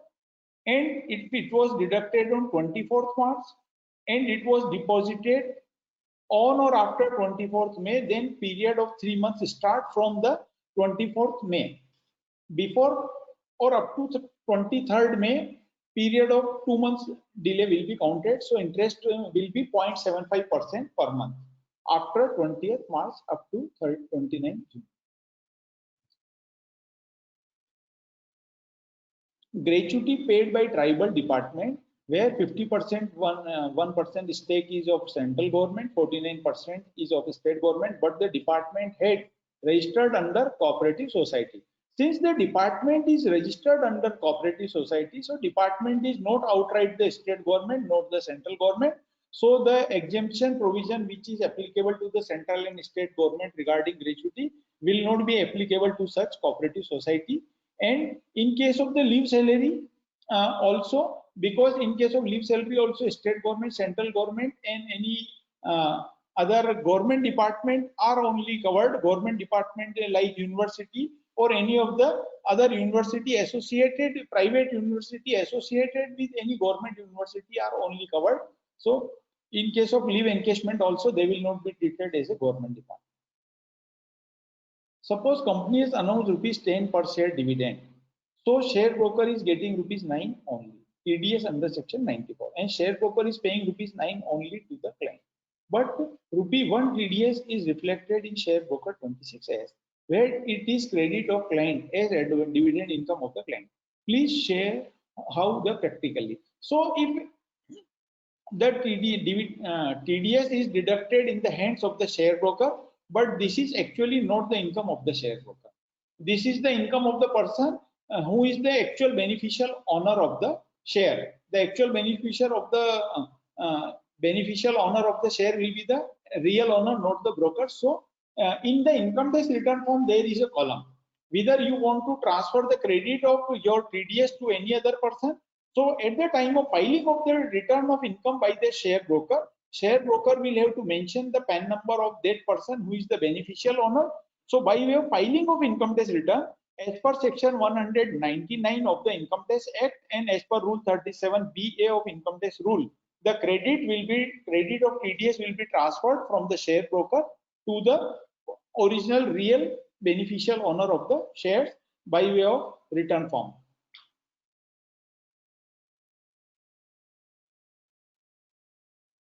If a tour operator service, in a tour operator service, do the tour operator have to deduct TDS when they pay amount to its suppliers, that is to the hotels for accommodation or to the airlines?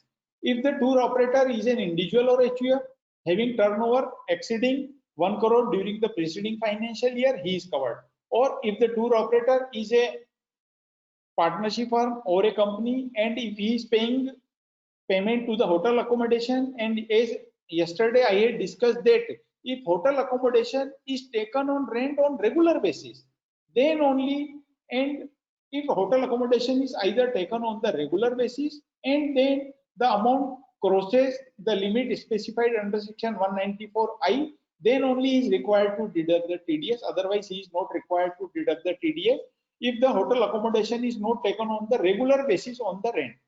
And in the same way, if payment is made to airlines, only for the purpose of airlines ticket, then in case of the airline ticket, there is no requirement to deduct the TDS. Only in case of hotel accommodation, you have to see. But most of the tour operator, in my opinion, never book rooms across the year on regular basis. They do not keep book.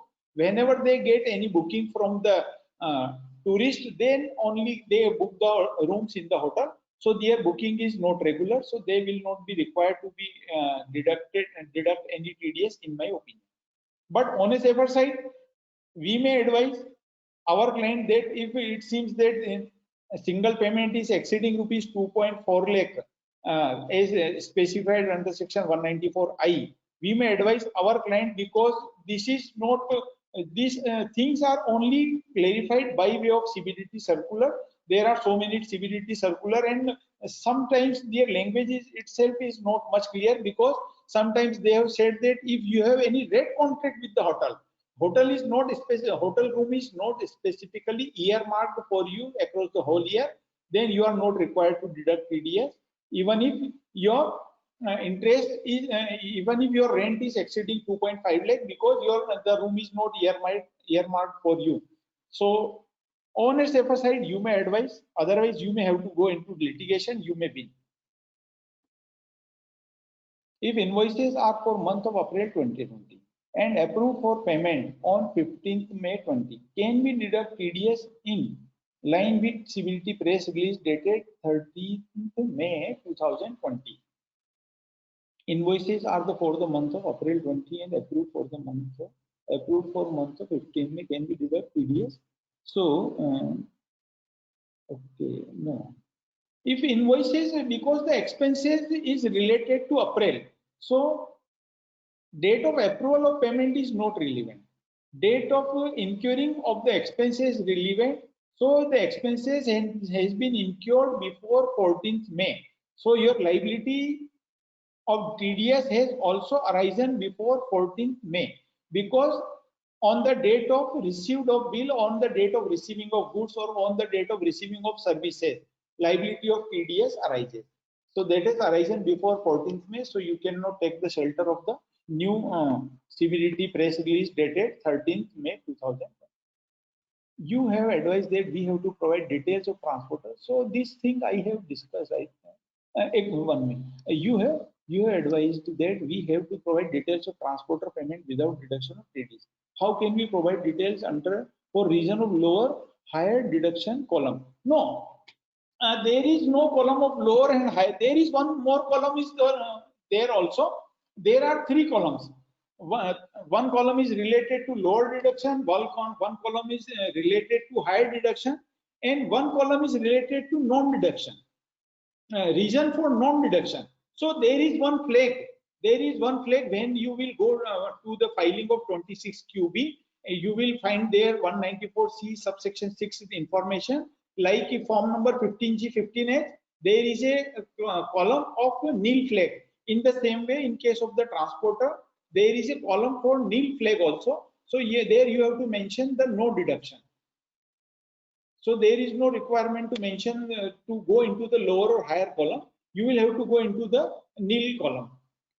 There is a column for nil deduction. In the column, if you will see the income tax rules form number 26Q. There are some notes. 6 notes are given at the end of the form number 26Q. At the note number 5, there is given right I for India, if no deduction is on account of deductee being transporter, payment of deductee is mandatory. So they have mentioned that you are required to mention I for India. You are required to mention that I only and no higher lower word. Sorry, T for transporter word is there. Not I. That the word is T for transporter. T for T transporter. So there will not be any requirement of lower or higher column. In continuation of earlier query of payment of rupees 1,05,000, how the invoice details should be given in the old invoice as it is to be given in the latest TDS return. The details of old invoice you will give in the you will have to show all these earlier detail in your last quarter. Say for example, you had made payments in April 2019, June 2019, September 2019, but the amount of rupees 1 lakh crossed only in the 4th quarter. So only when, say for example, the 4th quarter date was 22nd February 2020, on which you made a payment of 20,000, when the amount crossed rupees 1,05,000. So when you are writing here the date of 20th February, 22nd February, whatsoever may be the date of the 4th quarter, in that you will mention the whole amount of rupees 1,05,000. So here there are some technical faults in the TDS software. If you will mention the earlier dates, TDS software will not accept. So the whole payments made by you during earlier months will be mentioned in any date in the last quarter in which your amount crossed rupees 1 lakh by aggregating all earlier payments. So you will have to do some technical mistake, because the TDS statement detail form number 26Q asks for the specific date of payment. So you will have to do some mistake here at the time of first deduction of TDS in such a case. But it is not legally a problem because you are not hiding, you are not evading any taxes, and you are not doing any wrong thing, only writing the wrong date. Because of this, no wrong loss is going to cost to the revenue. Year-end provision are made on ad hoc basis on which TDS is applicable. However, the party and amount is not ascertained, whether the same is to be disallowed under section 40A1 or 37(1). Year-end provisions are made on ad hoc basis on which TDS is applicable. If provisions are made on ad hoc basis and if recipient are not ascertained because they have not provided the service. I take the example of a bank audit fees audit done by a chartered accountant. I had yesterday also taken the example. Say, for example, bank has allotted us one bank audit. We will start audit only after the end of the financial year. That is, we will start the audit after 31st March 2020. But bank has made the TDS fees, bank has made the audit fees provision in the March 2020 because of their accounting practices, because of the accounting standard, because of the Companies Act, and because of the healthy accounting practice and regularly adopted accounting practice by these banking companies. But since we have not provided the service, liability is not ascertained after the 31st March 2020, even in the month of April 2020, any chartered accountant can deny to the bank that I will not come to your branch because your branch is in the containment area. In your branch, there are some cases of coronavirus, or I will not come to branch. I am giving up your audit. You may select any other chartered accountant. So now the bank will have to find another chartered accountant, and if they have deducted TDS in the month of March in your name, so this will become wrong. So as per the real accounting practice, bank have done good that they have provided for the fees, they have made a provision. But in such a case, say for example, bank has made a provision of rupees 5 lakh as an audit fees on 31st March 2020. So what entries they will make? They will make audit fees account debit rupees 5 lakh to audit fees payable rupees 5 lakh. And they will not deduct any TDS. Then it is okay. But in your query, you have mentioned that TDS is deducted. In your query, you have mentioned that TDS is deducted. Year-end provision on ad hoc basis on which TDS is applicable. Okay, TDS is applicable. However, the party and amount is not ascertained. Okay, TDS is applicable, but I think TDS is not deducted. So these amounts will not be disallowed under section 40A1A or under section 37(1) because the liability is not ascertained. But as per there are some judgments. So as per the regularly adopted accounting practices, company can make a provision for expenses if their liability is ascertained. So they can make the provision. This provision will be allowed only as per various ICDS. ICDS says this as per contingent liability. Contingent liability, if the liability is ascertained, because as per the Act of the Reserve Bank of India, as per the Banking Companies Act, every bank is required to get done the audit either from the Chartered Accountant A or from the CAB or from the CAC. But it is necessary that bank will be required to get done the audit. So it is compulsory for the bank to get done the audit. So it is necessary for them to provide the audit fees. And if income tax department come, they say that if the bank has made 2 years provision in 1 year, then they are claiming this wrong. But it will never happen because for the year financial year 2018-19, they would have made provision on 31st March 2019, and so for the March 19 also they have adopted the same practice which is going also to be adopted in the month of March. Otherwise, if income tax officers say that you are not required to make any provision during the month of March, you will have to make debit this in the next year. Say in the next year there will income tax department will not be much looser. So there are some judgments also on this issue that even if the liability is not ascertained, the recipient is not ascertained, but his liability is ascertained as per contingent liabilities, etc. Their ICDS and accounting standards, then such expenses will not be allowed and will not be disallowed. but TDS will be deducted in the year when the liability is being arisen, that is in the month of April. So this is some controversial issue also, but there are some judgments. So if you will send me, I will give you some judgment, because as per ICDS there are some judgments also, because in case of contingent liability some expenses are allowed. When you will read the ICDS income computation disclosure standard relating to contingent liabilities, there you will find that many of the liabilities, even if which have not become due but which are ascertained and which are certainly going to be happen, that may be allowable as per income tax also. So next query, non-pen deducted detail need to be corrected in traces. Subsequently, due to short deduction, earlier on such non-pen deductee in correction traces not allowed to change the amount paid. The 10 amount in case of non-pen deduction, please suggest. So this just I had told that there are some problems which are not as per the law, because the TDS, I think even 30-40% part of the TDS statement, the utility provided by the TDS CPC is many times not as per the law, because everything is governed only by the two things. First thing is the Income Tax Act, second is income tax rule, and third may be the CBDT rules. So this thing that there are non-pen deductee, then you wanted to do the correction. So these all are the practical problem which are not barred, which are not restricted by either by Income Tax Act or by income tax rules, because you can do rectify any of your mistake as per section 154 of the Income Tax Act.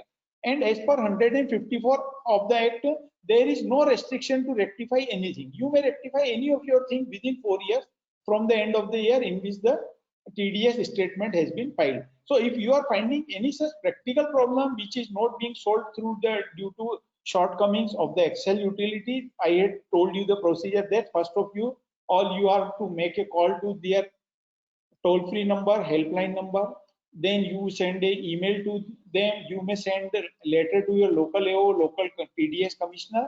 Otherwise, the last and best option is you should file a CP-gram complaint to the PMO office. Then you will find immediate, because you may say to the government that where the Income Tax Act has prevented me to do this correction, I can do any type of mistake.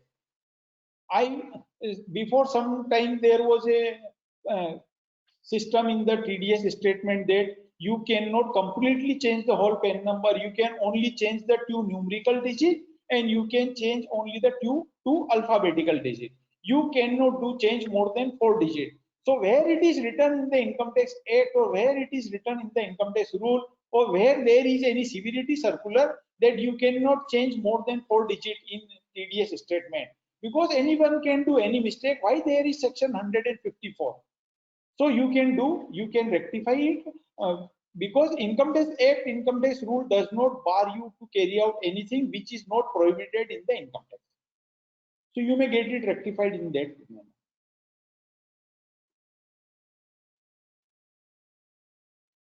A sole proprietorship firm is given excavator on rent and charges rate on hourly basis. The excavator comes with operator, whether TDS under section 194I or 194C. Since the excavator is coming to you on hourly basis and coming with an operator, so it means all the rights of ownership are with the owner himself, not with you. If he has left the excavator at your discretion only, and you could appoint an operator of your choice, and you did not have to take help of that excavator owner, then only you were required to deduct TDS under section 194I. But in your case, the excavator is coming with the operator and it is on hourly basis. So it means the ownership and all the rights are with the excavator owner himself, not transferred to you. There is no agreement of such a rent that you will have exclusive right for 1 month and he will not call back you on a daily basis. So you are required to deduct TDS only under section 194C, not under 194I.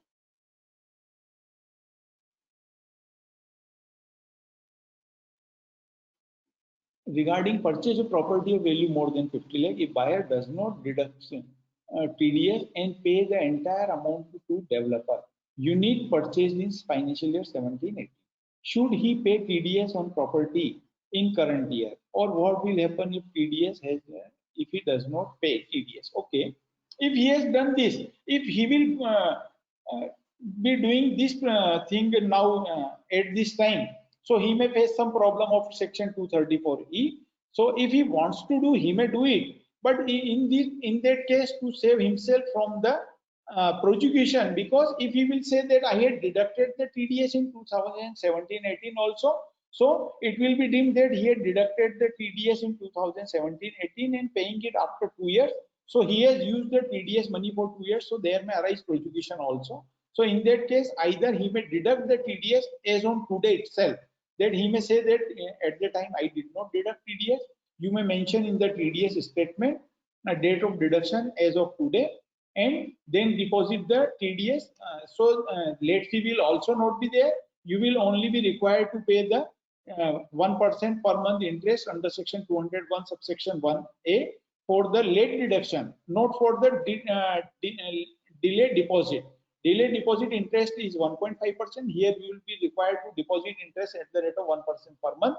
Or second option is, if the recipient, the developer, has included this sale in his return of income, you may obtain form number 26A from him. So whenever you will receive any notice from the income tax department, you will be saved from 234E also, and you will only be required to pay the interest under section 201 subsection 1A at the rate of 1% per month from the date of deductible date and up to the date of filing of the income tax return by the developer.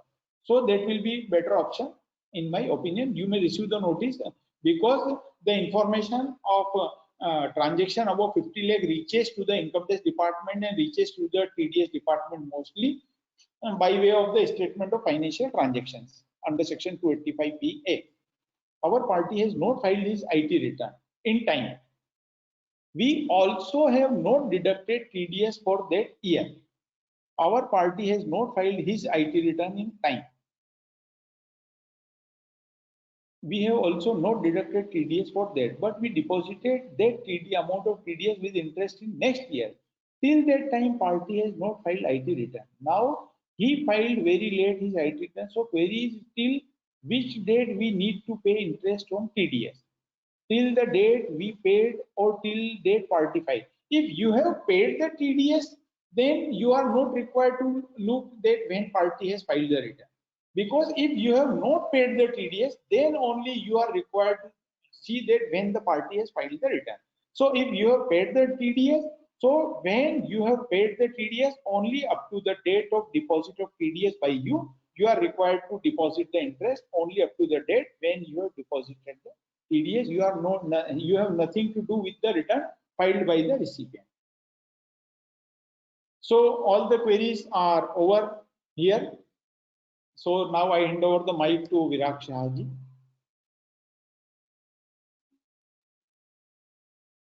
Mic handed over to Virag ji. So thank you so much, sir. Sir, you have covered all the questions very patiently till the end.